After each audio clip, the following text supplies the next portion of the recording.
기도하겠습니다.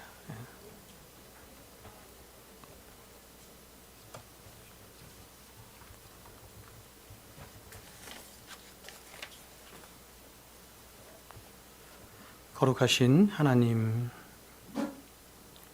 이 시간 주의 말씀을 듣는 시간입니다. 하나님은 우리에게 말씀하십니다. 우리는 그 말씀을 듣습니다. 하나님의 말씀을 듣지 않으면 우리는 성도답게 사람답게 살 수가 없습니다. 하나님의 말씀을 듣지 않으면 우리는 이 죄 많은 세상 속에서, 이 무질서한 세상 속에서 그 무질서와 죄악에 뒤엉켜서 살아갈 수밖에 없습니다. 주여, 이 시간 우리에게 말씀하실 때 성령께서 감화 감동하여 주시고 역사하여 주심으로 하나님의 말씀을 힘을 다하여 전하게 하시고 하나님의 말씀을 힘을 다하여 듣는 우리 모두 되게 하여 주시되, 특별히 우리 자녀들을 기억하여 주셔서 하나님 저들의 심령을 하나님 성령께서 역사하셔서 성령께서 갈고 엎으셔서 저들의 마음속에 하나님의 말씀이 임재하는 역사가 있게 하여 주시옵소서. 예수님의 이름으로 기도합니다. 아멘.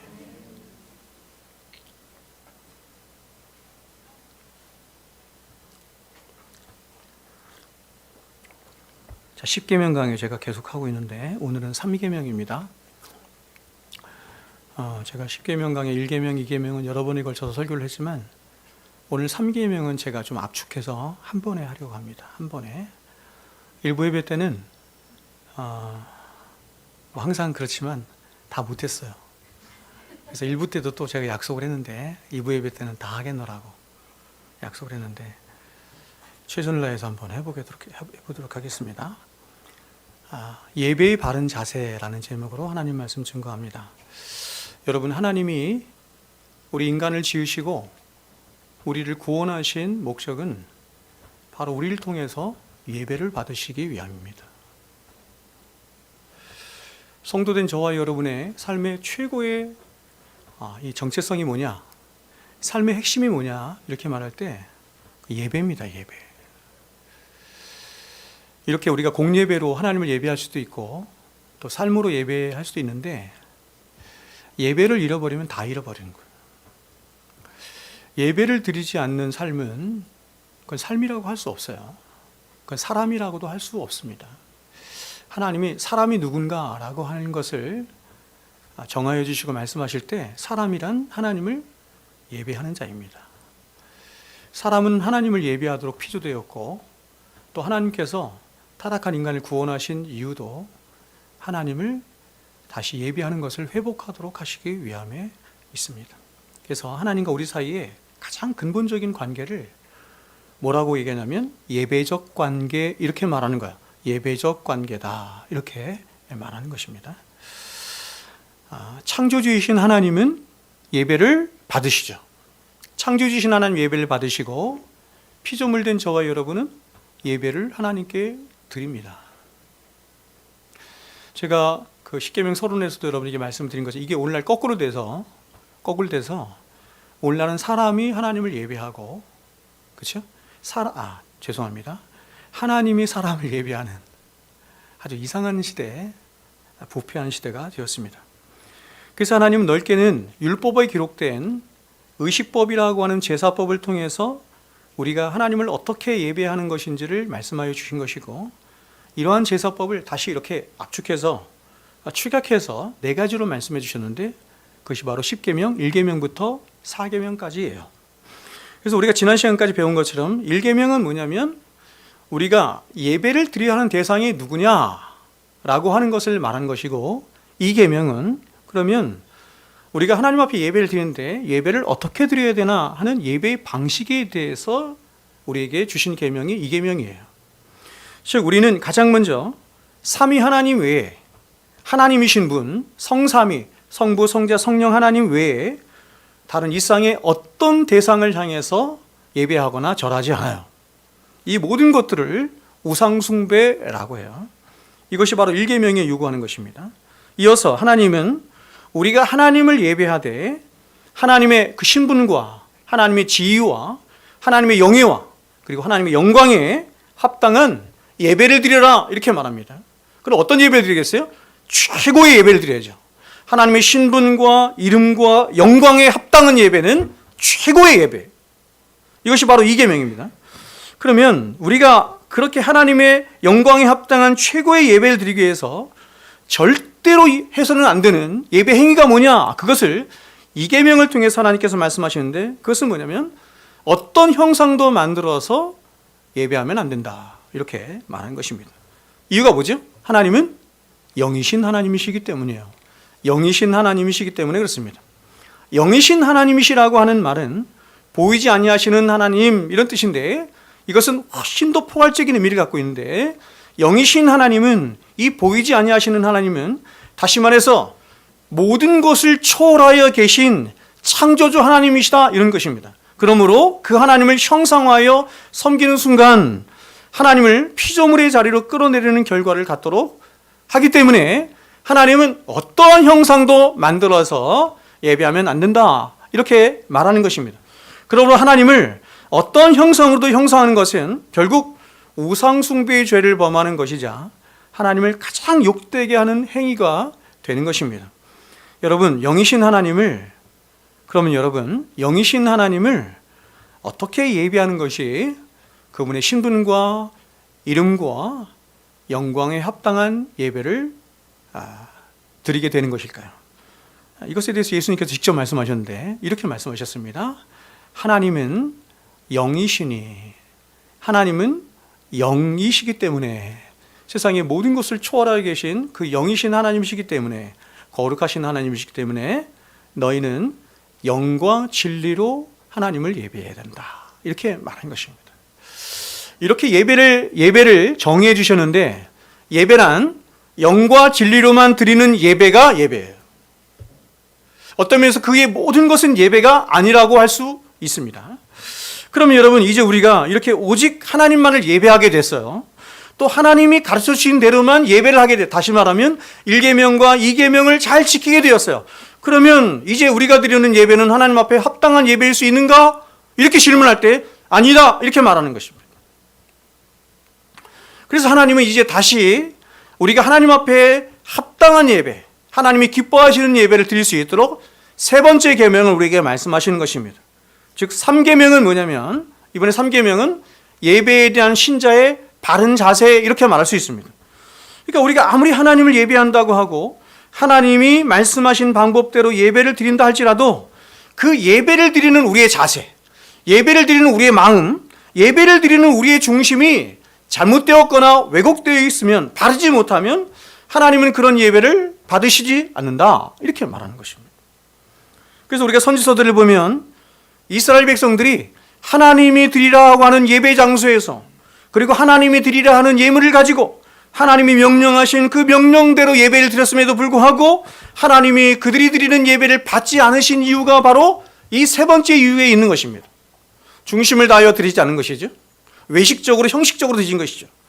즉 이스라엘 백성들이 드린 예배의 대상도 잘못된 것이 없고 또 그들이 드린 예배의 횟수나 그 제물의 양에 있어서도 그리고 그 절차에 있어서도 전혀 문제가 없어요. 그럼에도 불구하고 하나님이 이스라엘 백성들이 드린 예배를 받지 않으신 이유는 뭐냐면 바로 그들이 드린 예배가 중심이 없는 예배였고 형식적인 예배였고 외식적인 예배였기 때문에 그렇습니다.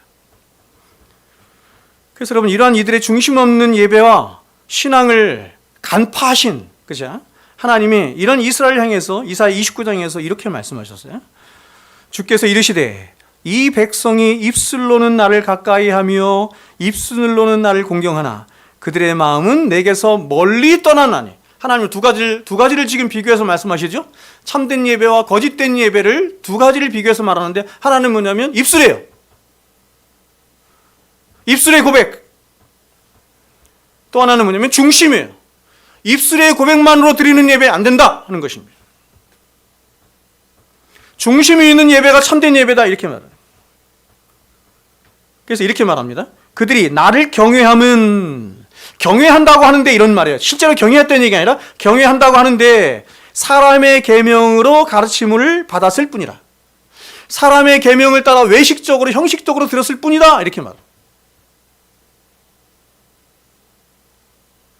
오늘 하나님 앞에 예배를 드리러 오는데 예배를 향한 어떤 사모함도 없이, 하나님을 향한 어떤 경외함이나 그분을 향한 사랑함도 없이, 말씀을 사모함도 없이, 그래서 주일날 시간이 되었으니까 형식적으로 성경책 끼고 와서 앉아 있는 거예요.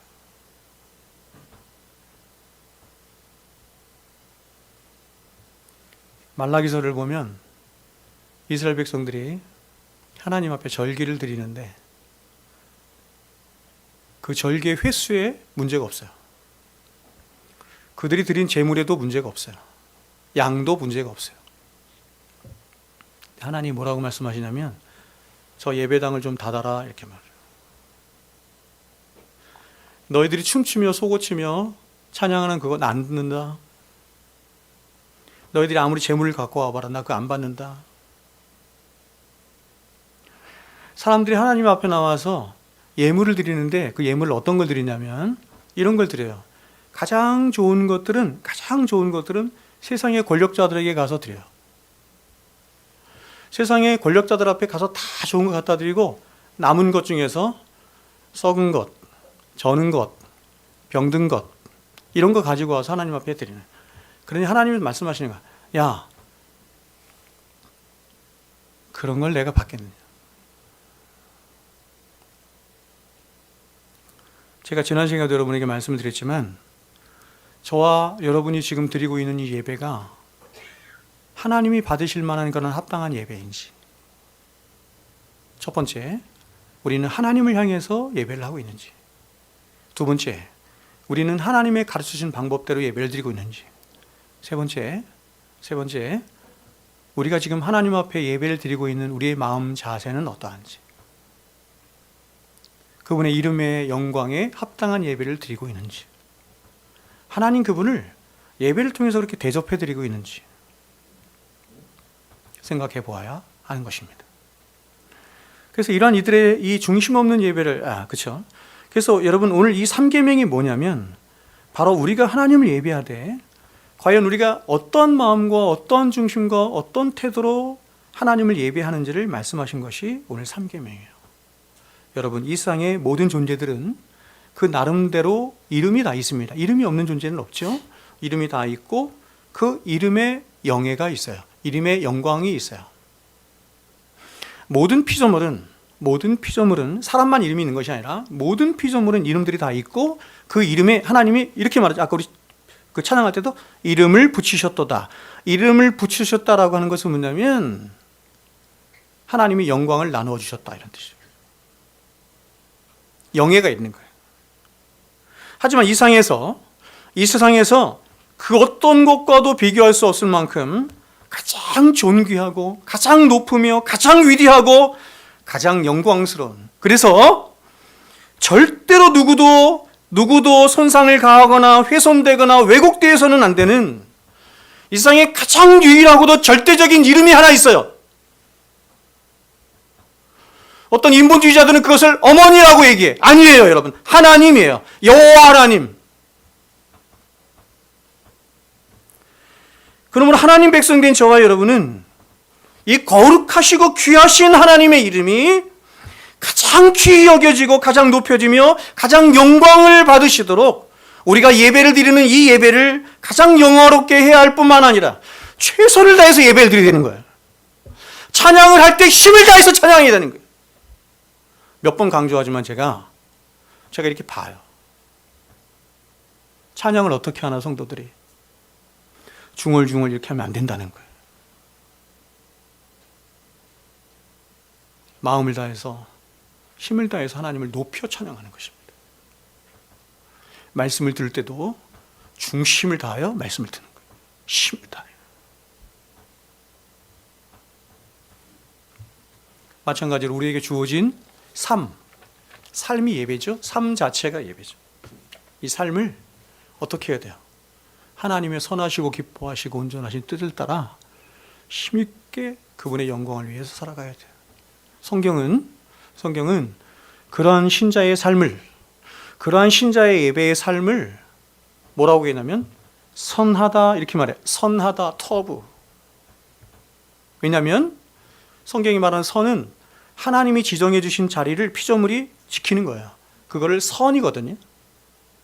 하나님이 저와 여러분에게 지정해 주신 자리가 어디냐면 예배의 자리예요. 이런 공예배뿐만 아니라 모든 삶이 예배가 되는 그 자리. 회사에서 일을 할 때도, 사람을 만날 때도 무엇을 하든지 하나님을 예배하듯 하는 것입니다. 하나님께 하듯 하는 것입니다. 그러면 우리 믿음의 선진들이 이 3계명을 어떻게 이해하고 해석했는지 그들의 신앙 고백을 먼저 한번 들어보겠습니다. 소위르 문답을 제가 한번 보겠습니다. 소위르 문답 제53문은 이렇게 묻고 질문해요. 제3계명은 무엇입니까? 제3계명은 너는 너의 하나님 여호와 이름을 망령되이 일컫지 말라. 나 여호와는 나의 이름을 망령되이 일컫는 자를 죄 없다 하지 아니하리라 하신 것입니다. 하나님 말씀을 그대로 읽었어요. 여기서 가장 중요한 말이 두 가지가 있는데 하나는 뭐냐면 하나님의 이름이라고 하는 것이고 두 번째는 뭐냐면 망령되이 일컫는다 이런 뜻이에요. 이런 거예요. 여기서 망령되이 일컫는다라고 하는 말의 의미는 뭐냐면 함부로 부른다 하는 것입니다. 하나님의 이름인데 하나님의 이름에 합당하게 하나님의 이름을 부르는 것이 아니라 망령되이 부르는 거예요. 함부로 사용하는 거예요. 그러니까 하나님은 세상에서 하나님 당신의 이름을 가장 소중하게, 가장 위대하게 생각하세요. 그렇기 때문에 그 이름을 누구라도 함부로 부르고 함부로 사용함으로 그 하나님의 이름을 더럽히고 망령되이 일컫는 자에게 죄 없다 하지 않으신다 이렇게 말하는 거예요.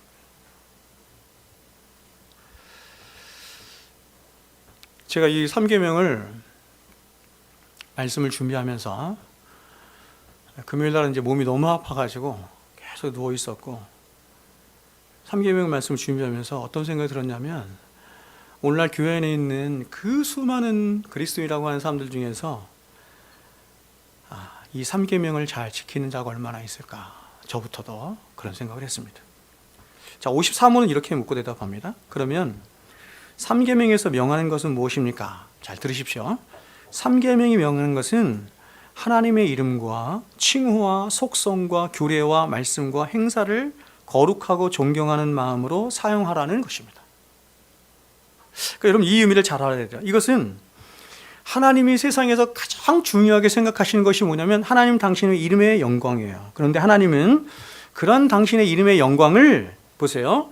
당신의 이름이나 칭호나 속성이나 규례나 말씀이나 행사라고 하는 것을 통해서 하나님 당신의 이름의 영광을 이렇게 나타내신다 이렇게 말하는 거예요. 이해하셨어요? 그러므로 하나님의 이름에 영예가 담겨있는 이러한 것들을 저와 여러분이 존경하고 두려워하는 마음으로 부르고 사용해야 된다 이렇게 말하는 거예요. 이게 54문이에요. 그래서 55문에서 이렇게 묻고 다시 대답하는 것입니다. 제3계명에서 금하는 것은 무엇입니까?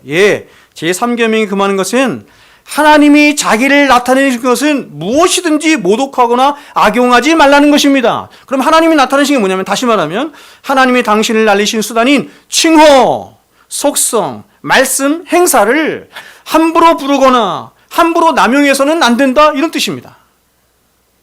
이어서 56문은 이 3계명을 지켜야 할 이유를 이렇게 묻고 대답해요. 제3계명을 지키라고 하나님께서 명령하신 이유가 뭡니까? 제3계명을 지키라고 하신 이유는 이 계명을 범하는 자들이 비록 사람들에게서는 형벌을 피할 수 있을지 몰라도 주 우리 하나님은 그들로 하여금 그의 공의로우신 심판을 피하지 못하게 하시기 때문입니다. 여러분 우리는 사람의 눈을 피해서 이스라엘 백성들처럼 중심이 없는 예배 드릴 수 있다는 거예요. 어떤 사람이 1년 동안 1년 52주 동안 맨날 하나님 앞에 와서 예배를 드렸어요. 근데 그 예배가 사람 보기에는 얼마든지 형식적이기 때문에 다 앉아 있어 그냥. 그래서 이렇게 만족한다 이렇게 해. 근데 하나님은 중심을 깨뜨려 보시기 때문에 중심이 없는 예배를 드리면 하나님이 그 예배자를 심판하신다 이렇게 말해요. 사람들은 생각하죠? 예배만 드리면 되지. 옛날에 그런 사람도 있었잖아. 예배 다 끝날 무렵에 와. 축복은 받아야지.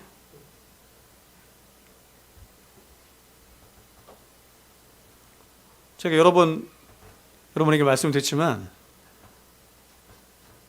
제가 청년 시절에 고등학교 시절에 16년 동안 다녔던 교회에 제가 잊지 못하는 한 사람이 있어요. 저보다 6년 선배 형인가 그런데 그분이 성가대에 이렇게 찬양대에 있어요. 항상 찬양대를 빠진 적이 없어요. 찬양대 총무도 막 하고 그래서. 유튜브 안 보겠죠? 근데 이분이 말씀만 시작하면 딱 좋아. 말씀만 딱 시작하면 어떻게 이렇게 오토매틱인지. 말씀만 시작하면 딱 졸아서 말씀이 끝나면 다시 일어나. 근데 이것을 52주 내내 똑같아. 제가 그 교회를 16년 동안 다니면서 16년 동안 같이 성가대 하면서 항상 그분은 한 번도 예배를 드린 게 아니에요.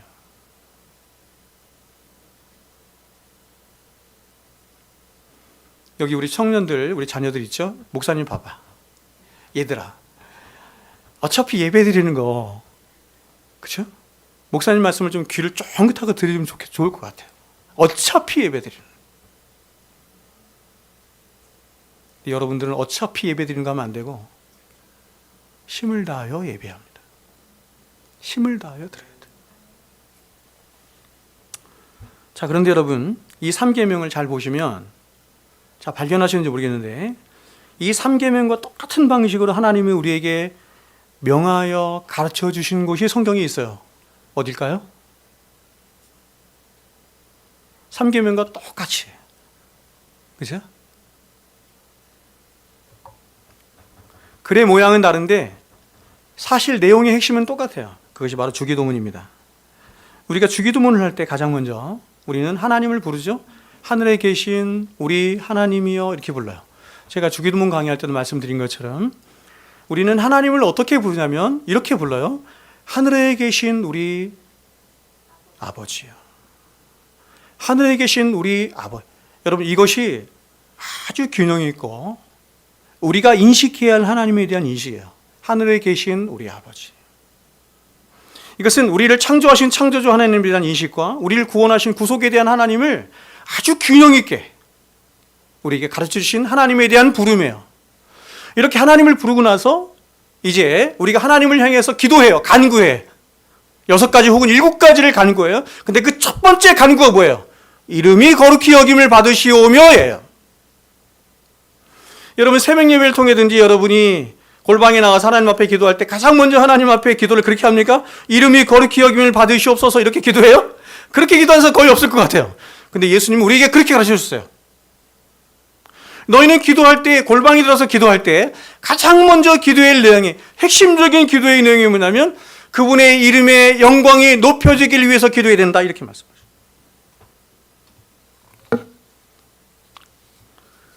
그러니까 여러분, 지금 주기도문에서 하나님의 이름이 거룩히 여김을 받게 해주십시오라고 간구하라고 우리가 구해야 할 기도의 내용을 보세요.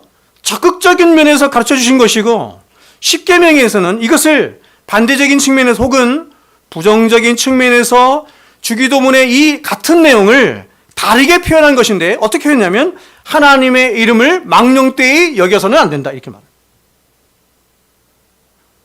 주기도문은 적극적인 표현으로 하나님의 이름의 영광을 위해서 우리가 기도해야 될 것을, 그렇죠? 그렇죠. 그렇죠. 그다음에 10계명에서는 이것을 소극적인 면에서 혹은 부정적인 면에서 말한 것입니다. 자, 여러분, 우리가 주님이 우리에게 기도를 가르쳐 주시면서 그 기도의 가장 첫 번째 간구를 이름이 거룩히 여김을 받으시오며라고 가르쳐 주신 것은 하나님이 우리를 창조하시고 우리를 구원하여 주신 최고의 목적이 바로 저와 여러분을 통해서 하나님 그분의 이름의 영광이 높여지기를 원하셨기 때문입니다. 따라서 여러분, 이것은 하나님의 백성된 자들과 하나님의 백성이 아닌 자들을 구분케 하는 가장 근본적인 잣대이자 시금석이 됨을 말하는 거예요.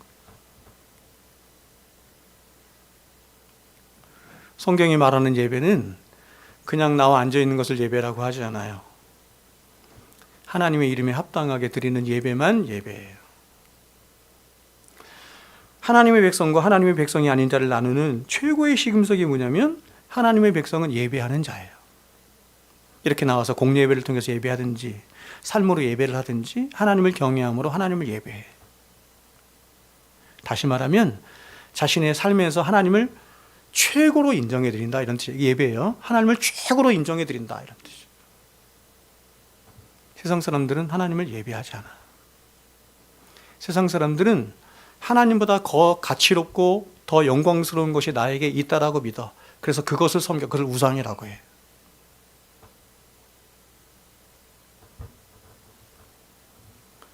하나님의 이름이 거룩히 여김을 받게 해주십시오라고 하나님 앞에 요청하는 기도를 하는 종교는 세상에 기독교밖에 없어요. 세상에 그 어떤 종교도 하나님 당신의 이름이 거룩히 여김을 받기를 원합니다라고 간구하도록 가르치는 종교는 세상에 없어요. 기독교밖에 없어요. 뿐만 아니라 세상은 온통 자기 자신의 이름의 그 영광에만 관심이 있지, 그것을 위해서 살아가지 하나님의 이름의 영광은 생각하지도 않아. 가치롭게 생각하지도 않아. 또 그분의 이름의 영광을 위해서 살려고 하지도 않아요. 누구만 그래요? 그리스도인들만 그렇습니다. 여러분, 이 상 모든 만물의 존재 목적 자체가, 그리고 그 기독교의 존재 목적 자체가 오직 하나님의 영광이 있습니다. 솔리데오 글로리아. 저는 성경의 수많은 구절들을 제가 다 좋아하지만 특별히 로마서 11장 36절 말씀을 너무너무 좋아합니다. 이렇게 말을 해요. 이는 만물이 주에게서 나오고 주로 말미암고 주에게로 돌아감이라. 그에게 영광이 세세히 있을지어다. 아멘. 아멘으로 콱 방점을 찍어요. 저 보세요. 여기서 사도가 아멘으로 이렇게 끝을 맺는 것은 뭐냐면, 아멘이라고 하는 말은 믿습니다, 이런 뜻이에요. 믿습니다, 정말 그렇습니다 라고 하는 의미로 오직 하나님께로부터만 나와서 하나님을 향해 있다가 하나님께로 돌아갈 이상의 모든 만물들은 하나님의 영광을 위하여 존재하고 하나님의 영광을 위하여 사는 것이 너무너무 마땅합니다. 아멘. 이렇게 하는 거예요.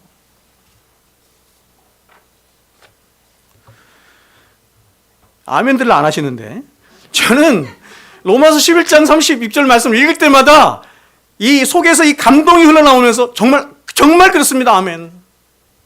제가 그렇게 살고 싶습니다. 그렇게 살기를 원합니다. 우리 교회가 그런 교회가 되길 원합니다. 우리 성도들이 그런 성도 되길 원합니다. 자, 이 3계명을 조금 더 자세히 보겠습니다. 먼저 이 3계명에서 우리가 주목해야 할 단어가 이름이에요. 왜냐하면 하나님은 다른 것이 아닌 하나님의 이름이 망령되이 일컫게 하지 말라, 이렇게 명령하셨기 때문이죠.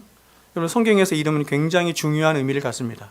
왜냐하면 이름은 그 존재를 대변해주는 역할을 하기 때문에 그렇습니다. 그래서 우리는 종종 성경에서 그 존재 자체가 바뀌어질 때마다 그 존재를 바꿔주시는 분은 하나님이시거든요. 그래서 하나님이 그 이름을 바꿔주시는 장면을 많이 봐요. 잘 알죠? 여러분이 예를 들어서 하나님은 아브라함을 아브라함으로 바꿔주시죠. 사레를 사레로, 야곱을 이스라엘로 바꿔주시죠. 즉 이렇습니다. 존귀한 아버지가 되기를 원했던 아브라함은 모든 인류를 대표하는 존재예요. 모든 인류는 다 자기만이 존귀하게 되길 원해. 자기 이름의 영광을 위해 살길 원해. 그랬던 아브라함이 믿음의 조상이자 열국의 아버지인 아브라함으로 바뀌는 것이, 성경이 뭐라고 얘기하냐면 그것이 구원이고 그것이 성도의 정체성이다, 이렇게 말해요.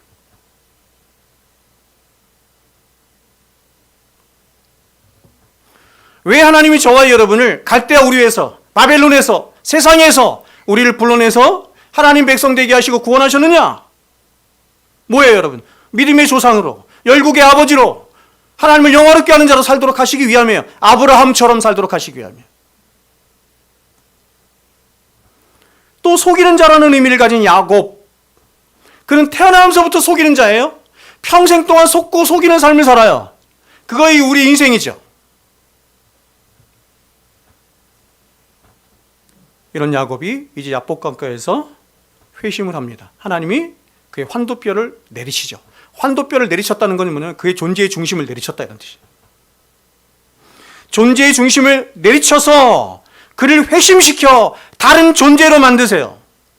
어떤 존재로? 이스라엘로 만드시죠. 이스라엘은 어떤 뜻이냐면 하나님과 겨루어 이기었다, 하나님의 사람이다, 이스라엘이에요. 여러분, 이스라엘이 되자 여러분, 하나님의 사람, 이스라엘이 되자 그 사람이 어떻게 합니까?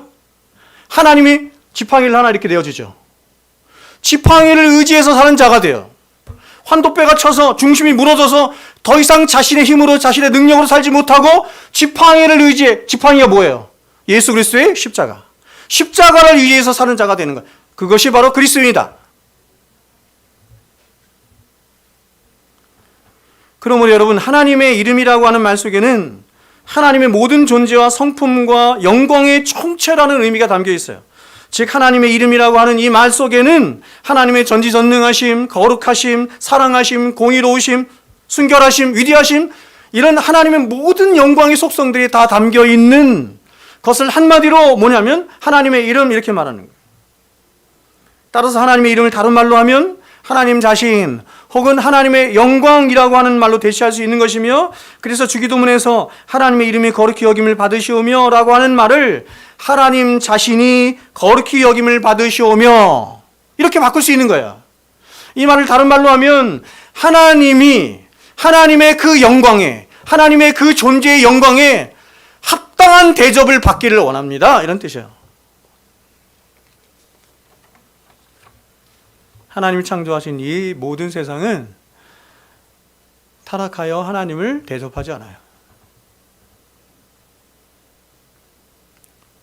특별히 누가 대접하지 않냐면 인간이 대접하지 않아요.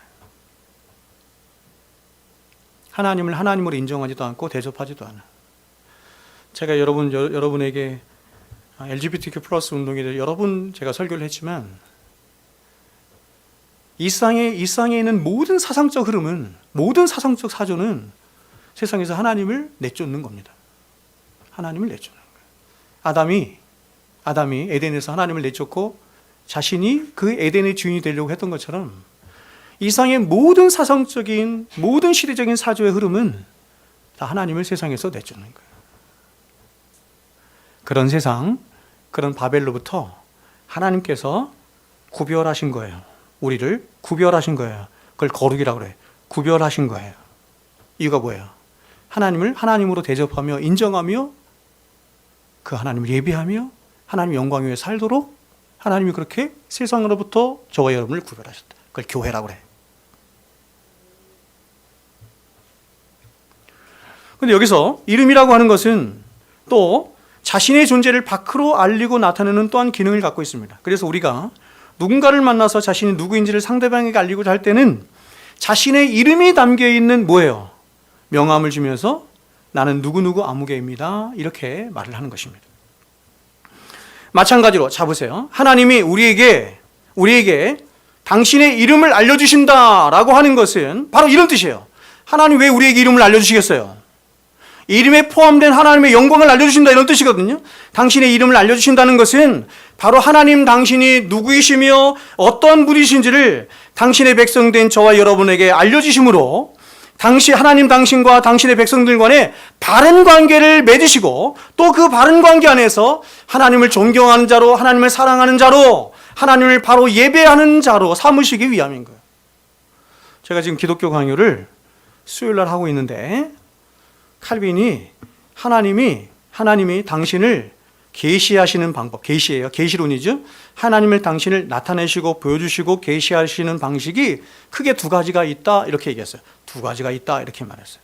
하나는 뭐냐면 일반 계시라고 하는 것이고 하나님은 특별 계시라고 하는 것이에요. 칼빈은 이렇게만 얘기했습니다. 그러나 사실은 더 많아요. 하나님이 가장 먼저 하나님 자신을 우리에게 알려주시는 첫 번째 방법은 뭐냐면 일반 계시가 아니고 뭐예요, 여러분? 하나님 당신의 이름을 통해서입니다. 이름을 통해서입니다. 하나님은 구약성경에, 특별히 구약성경에 나와 있는 수많은 하나님의 이름들을 통해서 하나님이 누구이신가, 하나님이 어떤 분이신가, 하나님이 얼마나 위대하시고 얼마나 절대적이시고 얼마나 사랑이 많으시고 이런 하나님의 어떠하심들, 하나님의 영광과 하나님의 속성들을 가르쳐 주시는 거예요. 나타내시는 거예요. 뭘 통해서? 이름을 통해서.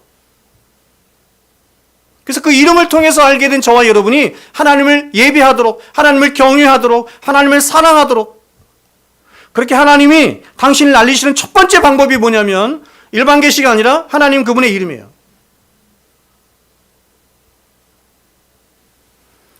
제가 칼빈의 기독교를 강요를 하기 때문에 이런 것은 제가 지금 그냥 안 하고 넘어가는 거예요.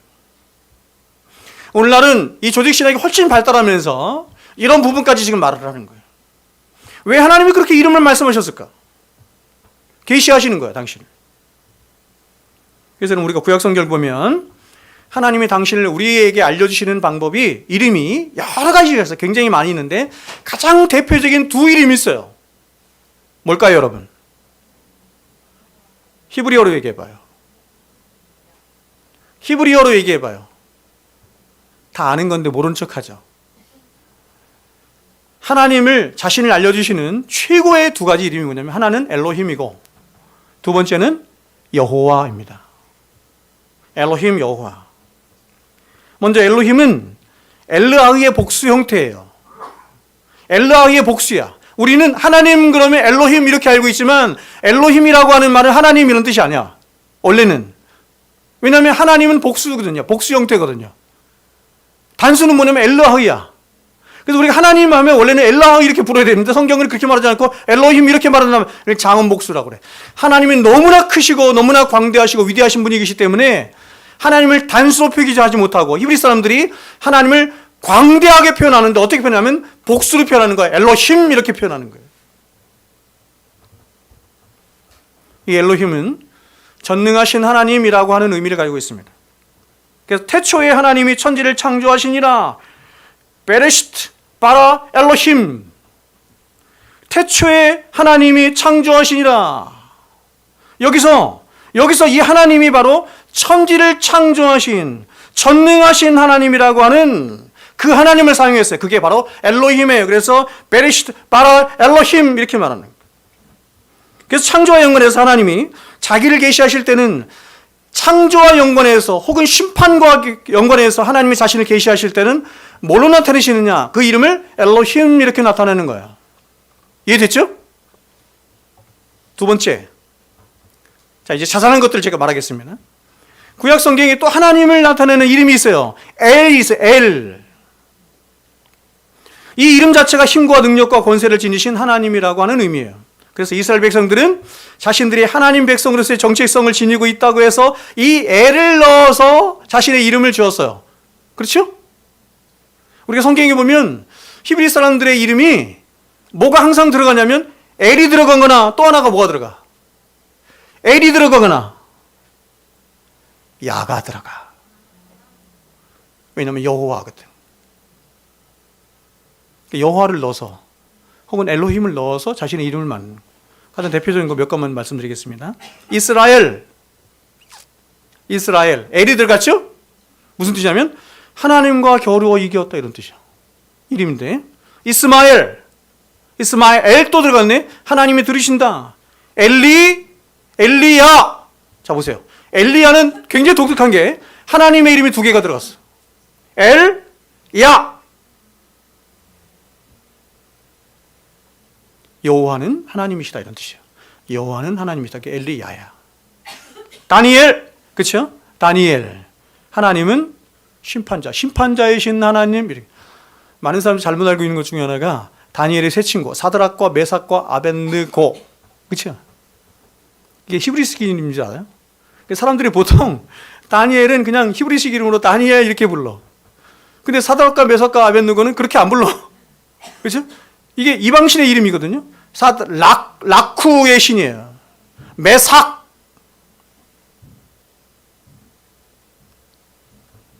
여러분 원래 다니엘의 세 친구의 이름이 뭐예요?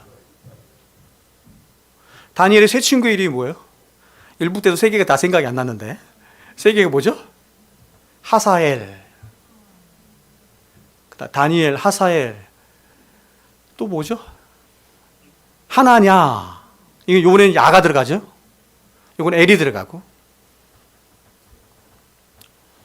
하나님은 그래서 이 엘을 넣어서 자신을 나타내시는데 예를 들어서 엘 엘yon 하면 지극히 높으시고 존귀하신 하나님이라고 하는 말로 하나님은 피조물이 아닌 지극히 높으시고 존귀하신 창조주 하나님이시다라고 하는 것을 말할 때도 엘 엘yon 이렇게 말을 해요. 여러분이 잘 알고 있는 거 하나 얘기하겠습니다. 엘샤다이. 자, 엘샤다이는 여러분이 알아야 되죠. 왜냐하면 설교를 했으니까. 얼마 전에 창세기를 통해서 설교를 했으니까. 그렇죠? 엘샤다이 무슨 뜻이에요? 엘샤다이. 어디에 나와요, 여러분? 창세기? 창세기 두 군데 나오는데, 하나는 뭐냐면 우리가 봤던 것처럼 창세기 17장에 나와요. 하나님이 99세가 된 아브라함에게 나타나세요. 나타나실 때 어떻게 나타나? 전능하신 하나님이라 이렇게 나타나죠. 보세요. 아브라함이 99세 때 여호와께서 아브라함에게 나타나서 그에게 이르시되 나는 전능한 하나님이라 너는 내 앞에서 행하여 완전하라. 이 전능한 하나님이 엘샤다이예요. 자, 그러니까 보세요. 하나님이 지금 이스라엘 보세요. 아브라함과 사레에게 나타났는데 뭐라고 나타나냐면 아브라함은 99세, 사레는 89세, 아기를 낳을 수가 없어. 근데 하나님이 나타나셔서 뭐라고 하냐면 얘야, 나는 전능한 하나님이야. 전능한 하나님은 뭐냐면 무에서 유를 창조하시는 하나님, 이런 뜻이에요. 세상 사람은 너희가 아이를 낳을 수 없다고, 자식을 낳을 수 없다고 다 말하지만 나는 엘샤다이의 하나님이다. 무에서 유를 창조하시는 그 하나님이다. 그래서 이게 나타내요. 나는 전능한 하나님이야. 그러면서 마지막으로 하시는 말씀이 이렇게 말씀하시는 거예요. 너는 내 앞에서 행하여 완전하라. 이런 말씀들을 잘 모르면 이런 말씀들 어떻게 해석하냐면 하나님이 아브라함에게 사라에게 율법적으로 완전한 것을 요구하시나 보다. 그런 뜻이 아니고 세상에 완전하신 분은 하나님밖에 없기 때문에, 무에서 유를 창조하실 분은 하나님밖에 없기 때문에 너는 그 하나님을 향하여 완전히 의존하여 서라. 그것이 너의 완전함이다, 이런 얘기예요. 여러분, 성도의 완전함은 뭐예요? 성도의 완전함은 율법을 완전히 시키는 것이 성도의 완전함이 아니고 완전하신 하나님을 전적으로 의존하는 거예요. 그것이 성도의 완전함이에요. 또 엘샤다이가 또 어디 나타나냐면 아브라함이 자신의 아들 이삭을 제물로 바쳤을 때 하나님은 무에서 유를 창조하신 하나님이기 때문에 자신의 아들 이삭도 하나님께서 다시 살리실 것을 믿습니다 하며 이번에는 아브라함이 하나님을 향해서 어떻게 해요? 엘샤다이 하나님, 이렇게 얘기해요. 나는 엘샤다이 하나님을 믿습니다. 비록 하나님의 명령에 의해서 내가 지금 제물로 내 자녀를 바치고 있지만 그러나 무에서 유를 창조하시는 엘샤다이 하나님께서는 이 내 자녀 이삭을 다시 살릴 줄로 믿습니다. 그게 엘샤다이예요.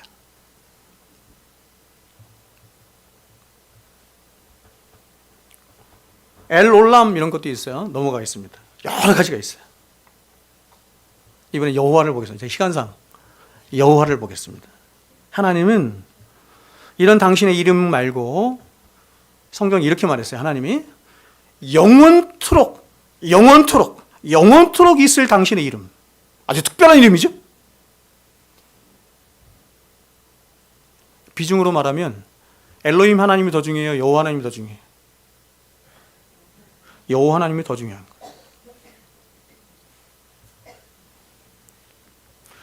영원토록 기억될 나의 표본이라 그랬어요. 나의 이름이니라.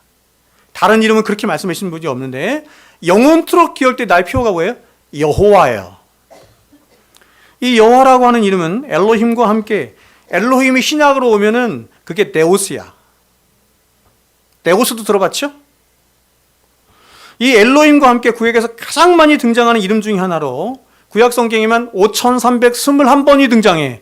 이 정확하지 않아. 제가 보니까 학자들마다 달라. 5321번 정도가 등장을 해요. 여호와가. 근데 유대인들이 이 여호와라고 하는 이름만 나오면 두려워 떨었어요. 여호와라고 하는 이름만 나오면 이 이름이 너무나 높고 거룩하고 위대한 이름이기 때문에 그 이름을 부를 수가 없어서 그 여호와라고 하는, 여러분 신성사문자라고 하는데 그 신성사문자가 앞에 있음에도 불구하고 그것을 발음하지 못하고 그냥 주님이라고 하는 이름이 담긴 그냥 아도나이 이렇게 하면서 지나갔어.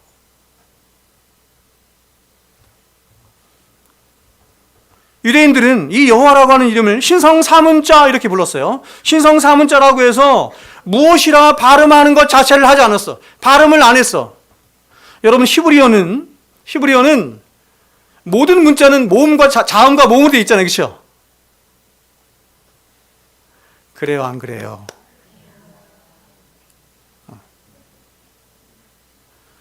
제가 여러분에게 한번 모음을 얘기해 볼게요. 자음을 얘기해 볼 테니까 어떻게 발음하는지 한번 얘기해 봐요. 디귿, 히읗, 미음, 기역. 어떻게 할래요? 그거 뭐 게임도 많이 하잖아. 어떻게 할래요? 대한민국을 전 생각한 거야. 그러니까 모음이 있어야 대한민국이 되는 거죠. 대한민국이라고 발음하잖아. 근데 히브리어는 모음이 없어. 아예 없어. 근데 놀라운 건 뭐냐면 히브리 사람들은 모음이 없는 히브리어를 읽어낸다는 거야. 근데 읽지 않는 게 딱 하나 있는 거야. 그게 신성사문자 하나님의 이름이에요. 너무나 거룩하고 너무나 위대하고 너무나 크고 광대한 이름이기 때문에 엘로힘은 읽었어요. 근데 여호와는 읽지 않아. 그래 지나가. 그러니까 여러분 지금 우리들은 하나님의 이름이 이 신성사문자를 보면서 그렇죠? 그러니까 여러분에게 신성사문자 지금 없어요. 우리 성경에도. 이건 개역개정 성경이니까 어디에만 있어? 히브리어 성경에만 있어.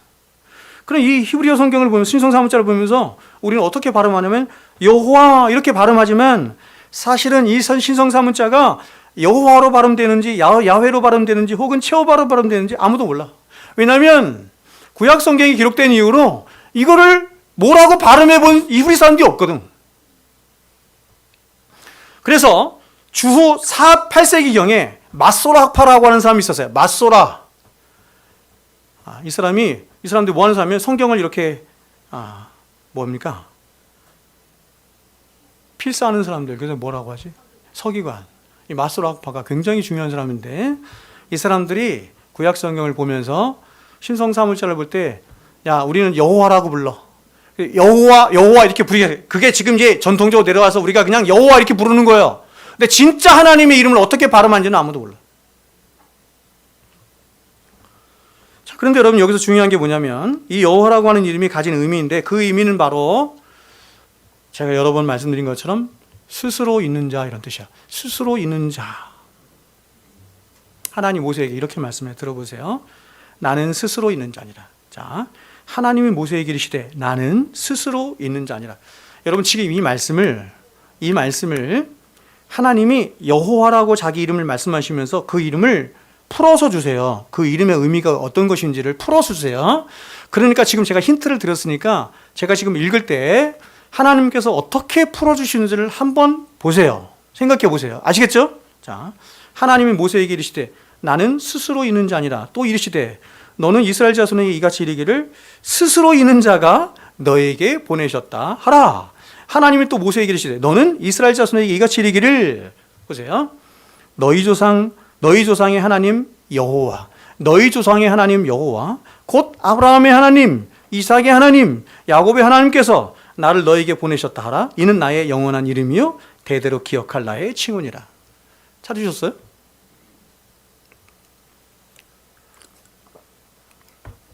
그러니까 목사가 필요한 거지. 자, 보세요. 하나님이 지금 내 이름은 여호와야. 내 이름은 여호와야 라고 하면서 이 이름을 풀어서 주세요. 근데 두 가지로 풀어주시는 거예요. 출애굽기 3장 말씀이거든요. 집에 가서 다시 한번 찾아보세요. 두 가지로 풀어주시는데 어떻게 풀어주냐면 하나는 뭐냐면 이렇게 풀어주시는 거야. 나는 스스로 있는 자니라. 이렇게 풀어주는 거야. 그러니까 여호와라고 하는 이름의 첫 번째 뜻은 뭐예요? 스스로 있는 분 이런 뜻이야. 알겠죠? 두 번째는 어떻게 풀어주냐면 이렇게 말해요. 보세요. 너는 이스라엘 자손에게 이같이 이르기를 너희 조상의 하나님이네. 특별히 말해요. 너희 조상의 하나님 곧 여호와 곧 아브라함의 하나님, 이삭의 하나님, 야곱의 하나님께서. 조상의 하나님을 뭐라고 하냐면 여호와 하나님. 너희 조상들이 섬겼던 하나님은 엘로힘 하나님이 아니라 여호와 하나님. 근데 그 여호와 하나님을 이렇게 말해요. 아브라함의 하나님, 이삭의 하나님, 야곱의 하나님께서 나를 너에게 보내셨다. 이는 나의 영원한 이름이요 대대로 기억할 나의 칭훈이라. 그러니까 여러분 여호와 하나님을 또다시 풀어서 얘기하면 뭐예요? 너희 조상의 하나님이네. 그걸 또 풀어서 얘기하면 아브라함의 하나님, 이삭의 하나님, 야곱의 하나님이네. 이것을 여러분 성경 전체를 통해서 풀어서 얘기해봐요. 무슨 하나님? 언약의 하나님이지. 언약의 하나님.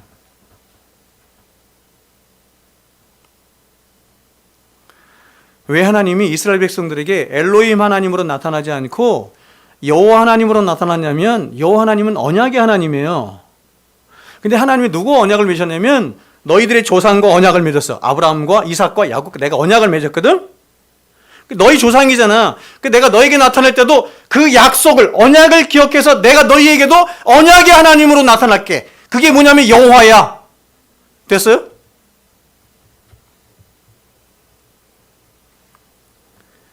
그래서 여러분, 이 여호와라고 하는 이름은 굉장히 특별한 거예요. 엘로힘이라고 하는 것은 제가 아까 말씀드렸어요. 창조주 하나님, 심판하시는 하나님 이란 뜻을 가지고 있지만, 여호와 하나님은 스스로 있는 자 아니라 창조주 하나님이거든요.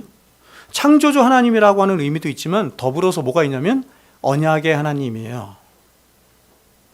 그래서 여러분이 성경을 볼 때 하나님이 당신의 백성들 앞에 나타나실 때는 어떻게 나타나세요? 여호와로 나타나시는 거예요.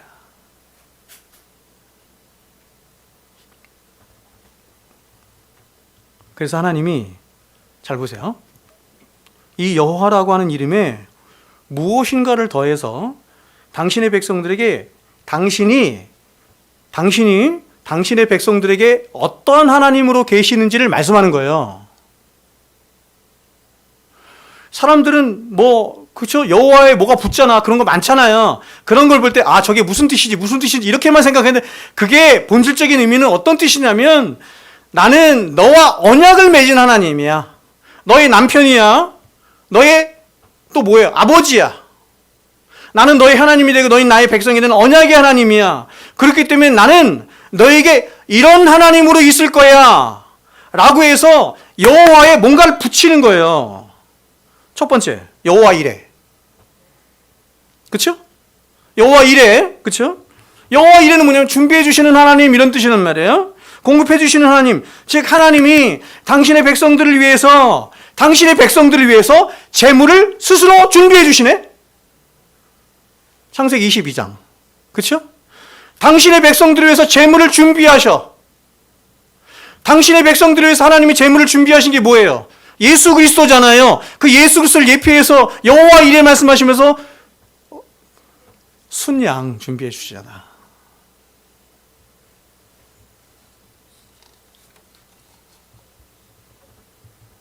그러니까 여러분, 여호와 이레가 말하고 싶어하는 하나님이 자신을 위해서 준비한 재물은 예수 그리스도이신 것이고, 그 재물은 결국 누구를 위한 거예요? 우리를 위한 거다. 그게 여호와 이레의 뜻이란 말이에요. 여러분 또 아는 거 뭐 있어요? 여호와 러페 혹은 여호와 라파. 여호와 라파 무슨 하나님? 그렇지요, 치료하시는 하나님. 그러니까 여러분, 이 치료하시는 하나님은 아까 갑자기 생각이 안 나네. 여호와 이레도 마찬가지지만 여호와 라파도 세상 사람들에게는 그런 하나님이 적용이 안 되는 거예요. 엘로힘은 적용이 되는데 여호와가 들어가는 건 적용이 안 돼. 여호와 라파는 누구에게면? 하나님 백성들에게만 적용이 돼. 치료하시는 하나님은 죄로 인해서 다 망가지고 다 거덜난 우리들을 고치시고 치료하셔서 회복하시는 하나님이시다. 그게 여호와 라파다.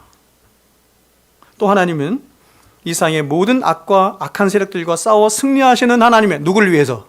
하나님 누구를 위해 싸워? 우리를 위해 싸우시잖아요. 교회를 위해서. 그래서 승리하시는 하나님을 성경은 뭐라고 표현했어요? 여호와는 나의 깃발, 여호와는 나의 승리. 뭐야 그게? 니시. 그렇지. 그 정도는 다 알아. 그죠? 여호와 니시란 말이에요. 출애굽기 17장을 보면 이스라엘이 아말렉과 전투를 하는데, 이 아말렉과의 전투에서 이스라엘이 이겨요. 승리해요. 그러자 모세가 이렇게 말을 해요. 출애굽기 17장에서 모세가 제단을 쌓고 그 이름을 여호와 니시라 하고. 그렇죠? 여호와 니시는 아말렉에게 적용이 안 돼. 여호와 니시는 세상 사람들에게 적용이 안 되는 거야. 여호와 니시 누구에게만? 하나님을 믿는 우리에게만. 그래서 우리에게 승리를, 그렇죠? 고린도후서에서 말하는 것처럼 승리를 주시는 하나님, 이김을 주시는 하나님. 여호와 샬롬. 그렇죠? 설명 그만할게요. 여호와 샬롬. 누구에게만 하나님 평강을 주셔? 당신의 백성들에게만 여호와 샬롬. 세상 사람들에게, 믿지 않는 사람들에게 가서 당신에게 여호와 샬롬입니다. 아니에요, 여러분. 믿는 사람에게만 여호와 샬롬. 평강을 주시는 하나님, 평강의 구원이란 뜻이에요. 여호와 치드누크. 치드누크라는 뜻은 뭐냐면 의를 주시는 하나님. 의. 십자가에서 의가 나타났어요. 그 의를 주시는 것은 누구에게만? 창세로부터 구원받기로 예정된 자들에게만 주세요.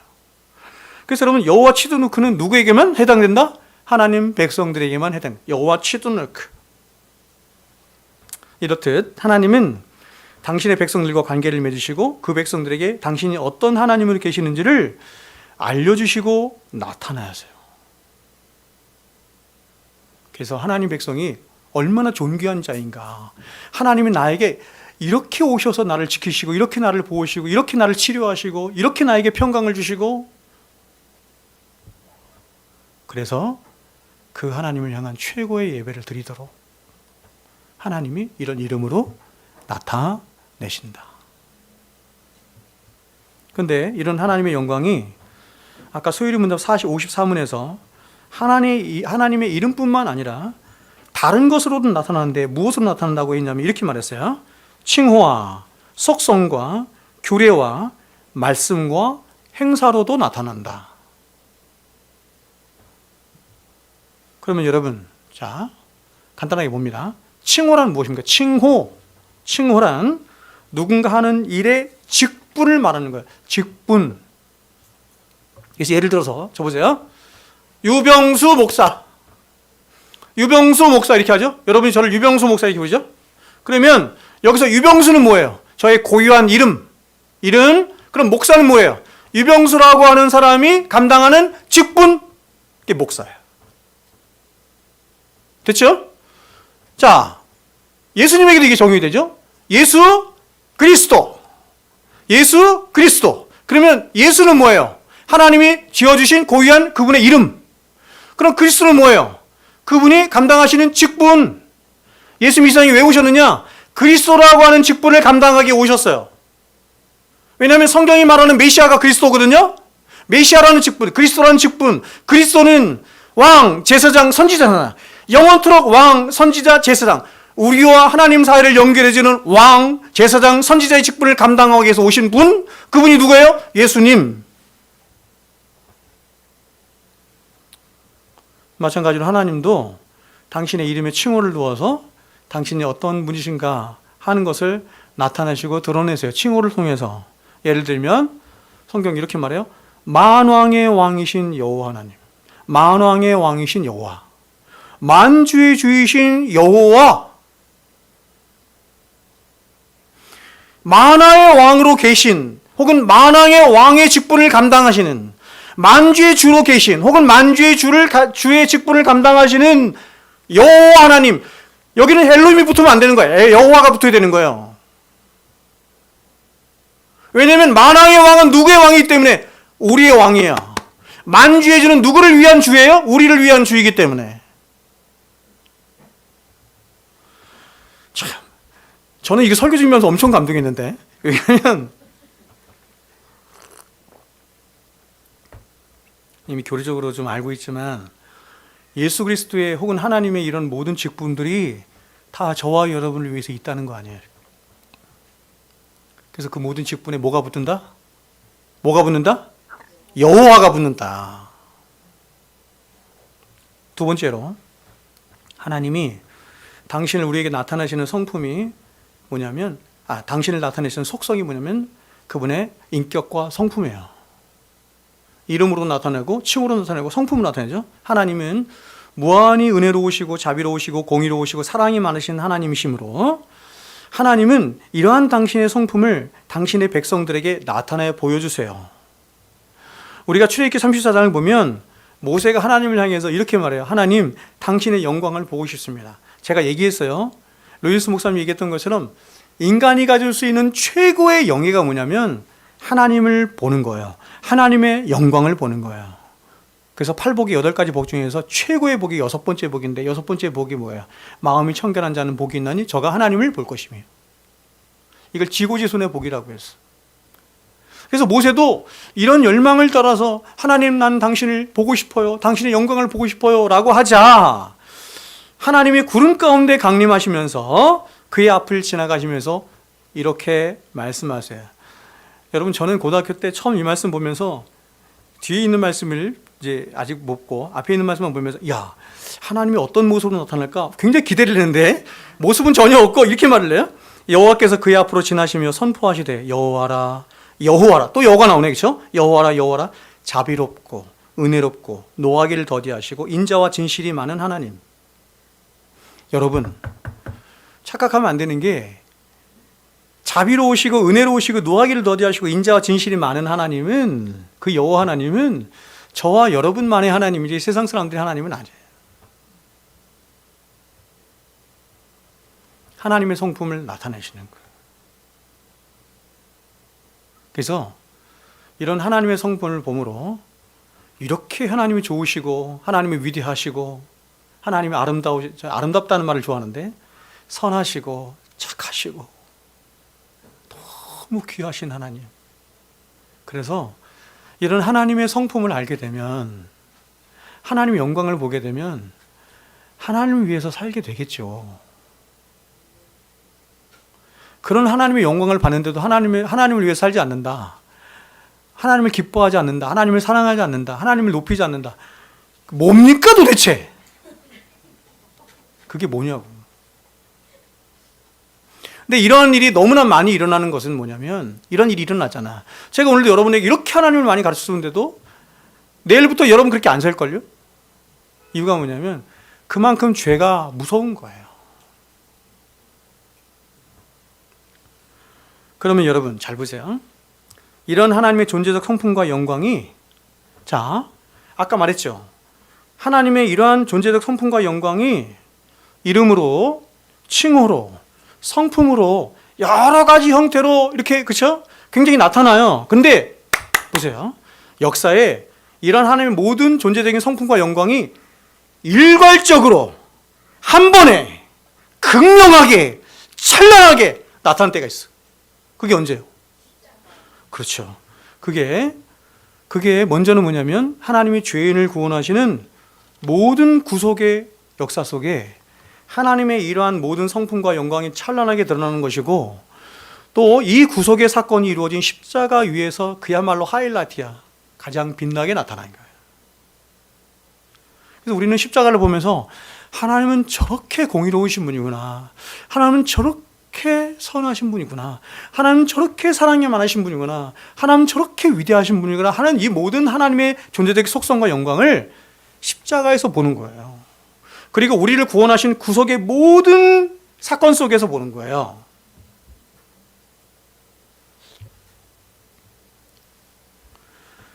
마찬가지로 하나님은 이런 당신의 존재적인 속성과 영광을 규례를 통해서도, 말씀을 통해서도, 창조의 사건을 통해서도, 여러 행사들과 역사들을 통해서도 당신을 알리시고 나타내시는 것입니다.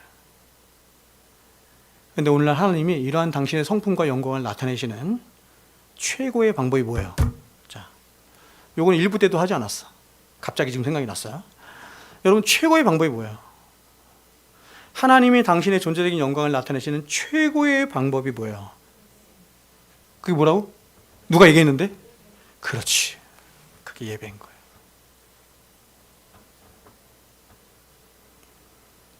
하나님의 특별 계시가 선포되는 이 예배를 통해서,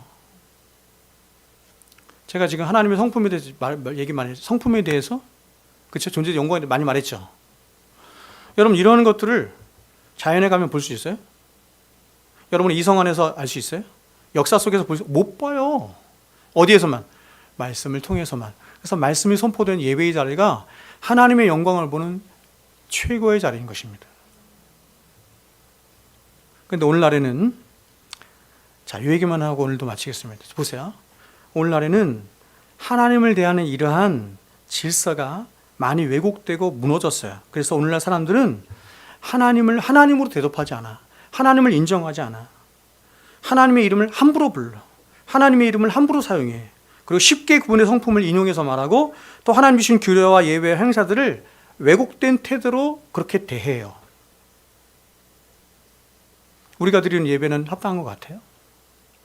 그래서 예를 들면 이런 것입니다. 예를 들면 가장 흔하게 사람들이 범하는 하나님의 이름을 욕되게 하는 것이 뭐냐면, 이게 영어에 있는데 미국 사람들은 무슨 일이 있어요? 깜짝 놀란 사람 일이 있으면 뭐라고 불러요? 뭐라고 해? Oh my God. 하나님 욕되게 하는 겁니다. Oh my God. 근데 이게 하나님 욕되게 한다고 하니까 사람들이 조금 이걸 순화시켜서 요즘 사람이 뭐라고 얘기하냐면 Oh my gosh. 이렇게. 더 놀라운 건 뭐냐면, 영화를 보다 보면 어떤 사람이 Jesus Christ 얘기하는데 번역은 뭐라고 나오면 이 제기랄? 이렇게 나와. Jesus Christ가 제기랄이에요?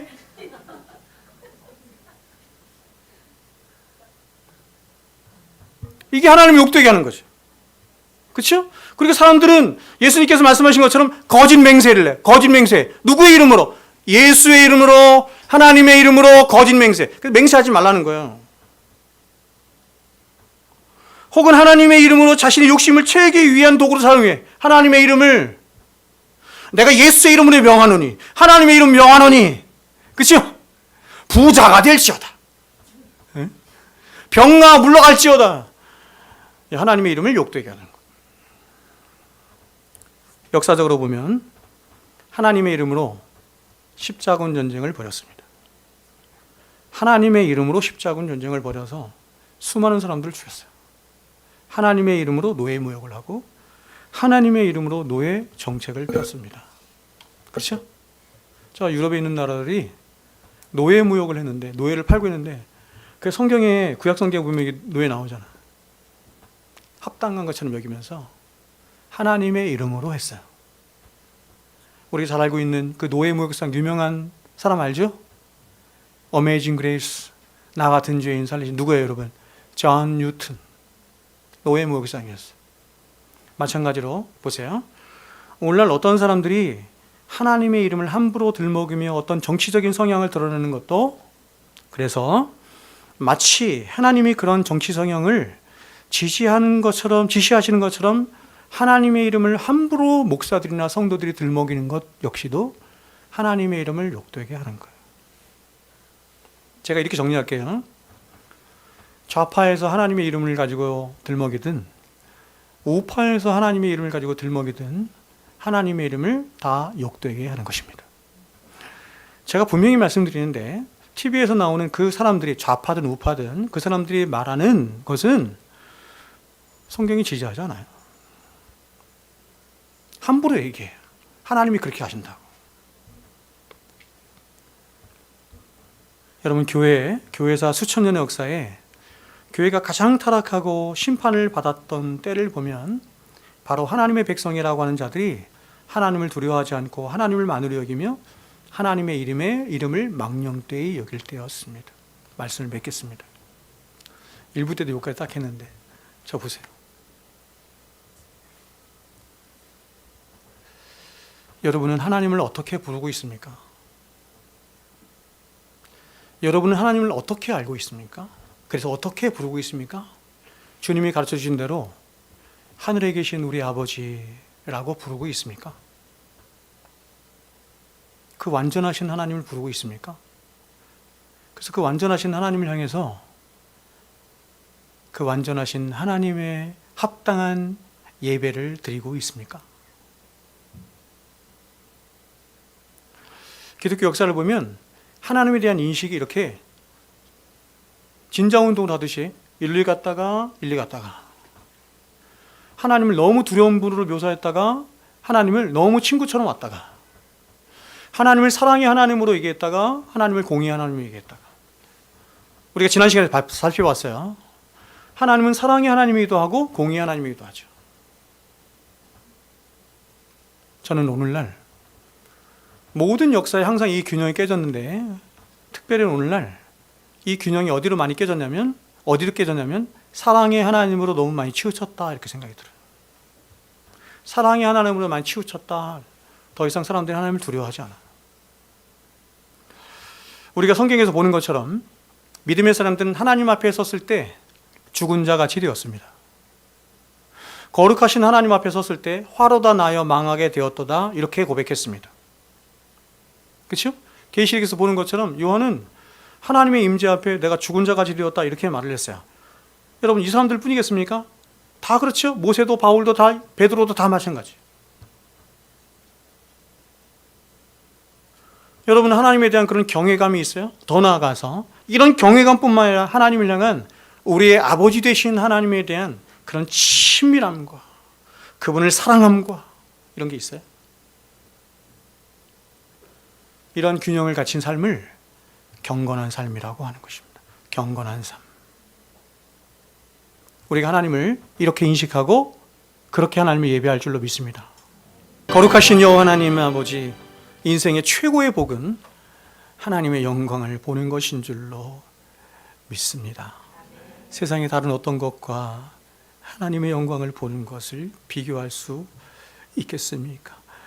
하나님은 이러한 당신의 영광을 보여주시려고 만 가지 수만 가지로 하나님 당신을 나타내시고 보이시고 나타내시는데, 하나님이여, 우리의 지각이 어둡고 부패하고 무질서해서 그 하나님을 알아먹지 못하는 그런 악함이 우리 안에 있음을 고백합니다. 주여, 이런 우리를 불쌍히 여겨 주시옵소서. 우리의 지각을 넓혀주시고 우리의 하나님 이 본성과 우리의 중심을 무너뜨리시고 새롭게 하여 주심으로 눈을 들어 살아계신 하나님을 보게 하여 주시옵소서. 눈을 들어서 언약의 하나님, 여호와 하나님, 그 하나님을 보게 하여 주셔서 우리의 입술로, 우리의 삶으로, 우리의 인격으로 하나님을 영화롭게 하는 자들 되게 하여 주십시오. 우리의 가정이 하나님을 영화롭게 하는 것을 최우선순위에 드는 가정 되게 하여 주십시오. 우리의 교회가 솔리데오 글로리아, 오직 하나님의 영광을 위해서 존재하는 교회가 되게 하여 주십시오. 우리의 삶이 하나님 영광을 위해서 존재하는 삶이 되게 하여 주십시오. 그 자리가 가장 복된 자리고 영광의 자리인 줄로 믿습니다. 하나님 우리에게 복 내려주시고 믿음 주시고 성령 충만함을 허락하여 주시옵소서. 이제는 우리 구주 예수 그리스도의 은혜와 하나님 아버지의 만극하신 사랑하심과 성령님의 교통 충만하심의 역사가 이제로부터 영원토록 우리와 항상 함께 있을지어다. 아멘.